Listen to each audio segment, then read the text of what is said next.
भाई लोग नमस्कार। कैसे आप लोग बता दें, खेसारी लाल यादव जी का मूवी का पोस्टर देखकर आप लोग समझ गए होंगे कि आज उसी मूवी के बारे में बताने वाले हैं जिस पोस्टर को देखकर आप लोग वीडियो में आए हैं। सबसे पहले दोस्तों बता दें डस तो भोजपुरी का बहुत ही अच्छा और बहुत ही बेहतरीन देखा जाए तो खेसारी लाल यादव जी इस फिल्म में कुछ ऐसा प्रकार से लुक लेकर आ रहे हैं जिस लुक को देखकर खेसारी लाल यादव जी के आप फरिश्ता मूवी को याद कर लेंगे। देखिए दोस्तों, आपको बता दें भोजपुरी में बहुत ज़्यादा पैसा कमाई करने वाली कम समय में बनी हुई थी फरिश्ता मूवी, जो बहुत ज़्यादा सिनेमा हॉल में टिका रहा और बहुत दिनों काफ़ी दिनों तक ये फिल्म चलता रहा। दोस्तों ग्लोबल म्यूजिक एक्शन से जो फिल्म आ रहा है डस, खेसारी लाल यादव की फर्स्ट मूवी है डस, जो ग्लोबल म्यूजिक एक्शन से आ रहा है। और इस फिल्म में आप लोगों को कौन कौन से एक्ट्रेस हैं, कौन कौन से हीरोइन है, ये चीज़ के बारे में आप लोगों को नहीं पता चला होगा क्योंकि 59 सेकंड का ये वीडियो था जिसमें फर्स्ट लुक के नाम से आया था मूवी का। लेकिन मास दोस्तों लिखा था मूवी के ऊपर, पहले टाइटल में लिखा गया था डस भोजपुरी मूवी का मूवी मास मतलब फर्स्ट लुक। दोस्तों इस मूवी के अंदर में क्या चीज़ है इसके बारे में कुछ नहीं समझ में आया है किसी को, लेकिन आप सबको हम बता देते हैं यह मूवी दोस्तों बहुत ही खतरनाक है।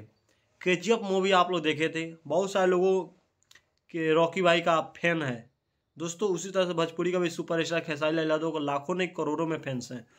दोस्तों फर्स्ट लुक देखने के बाद सभी लोगों का कमेंट आना इंतजार स्टार्ट हो गया कि भाई मूवी कैसा होगा, टीजर आना चाहिए, टीजर आना चाहिए। फर्स्ट लुक में कुछ समझ नहीं आया तो वहाँ भाई गर्दा होगा, फर्स्ट लुक में कुछ समझ नहीं आएगा। इसके बाद जो टीजर आएगा इसमें आप लोगों को मालूम भी चलेगा कि हीरोइन कौन है, गुंडा कौन है। और सुपरस्टार खेसारी लाल यादव जी तो हीरो हैं ही, लेकिन अदर भी इस हीरो के रोल में एक भाई जुड़े हुए हैं जिस हीरो का नाम अभी लुप्त रखा गया है और हीरोइन भी जुड़े गया है। इस हीरोइन का क्या नाम है वो सब कुछ आपको बताया जाएगा। लेकिन जो ये आपको 59 सेकंड में दिखाया गया ये चीज़ आपको कैसा लगा?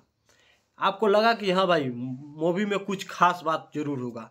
आपको शुरुआत में तो कुछ ऐसा लगा होगा जैसे दिया जलाया जा रहा है सिगरेट का, लेकिन ऐसा कुछ नहीं। आप लोग रॉकी भाई का केजीएफ फिल्म देखे थे, केजीएफ 2 भी देखे थे, उसी तरह से खेसारी लाल यादव जी का डस मूवी है, ये भी ब्लॉकबस्टर साबित होगा। और इस मूवी का पार्ट 2 भी लाया जाएगा, ये चीज़ आपको सुनने को मिलेगा। आपको बता देते हैं भोजपुरी में बहुत सारे कम फिल्म है जिसका पार्ट 2 लाया गया है, नहीं तो बहुत सारे मूवी है कि खेसारी लाल यादव जी का है कि मेहंदी लगा कर रखना पार्ट 3 तक लाया गया है, लेकिन नहीं, डॉस मूवी का पार्ट 2 लाया जाएगा जिसमें कहानी को अंत किया जाएगा। लेकिन फर्स्ट मूवी में जो डॉस का पार्ट 1 रहेगा इसमें आपको कहानी का अंत नहीं किया जाएगा, ये चीज़ आपको बता देते हैं। और ग्लोबल म्यूजिक एक्शन से जो भी होता है बहुत ही धमाका होता है, बहुत ब्लास्ट होता है और बहुत लंबे के लिए होता है। खेसारी लाल यादव जी का ये मूवी के बारे में बात करें तो दोस्तों ये मूवी कंप्लीट हो चुका है। इस फिल्म को लेकर कोई नहीं बताए थे कि ये मूवी शूटिंग हो रहा था, लेकिन शूटिंग हो गया है, कंप्लीट भी हो चुका है। और इसको नया साल के शुभ अवसर पे 2025 में इस मूवी का टीजर आए या फिल्म आ जाए, सिनेमा हॉल में लग जाए, ये चीज़ आपको कंफर्म बता देते हैं। कितने लोग खेसारी लाल यादव जी का डस मूवी देखने के लिए बेसब्री से इंतजार कर रहे हैं, कमेंट बॉक्स में जरूर कमेंट कीजिए। फिर मिलते हैं आप लोग से एक नए वीडियो में, तब तक के लिए नमस्कार।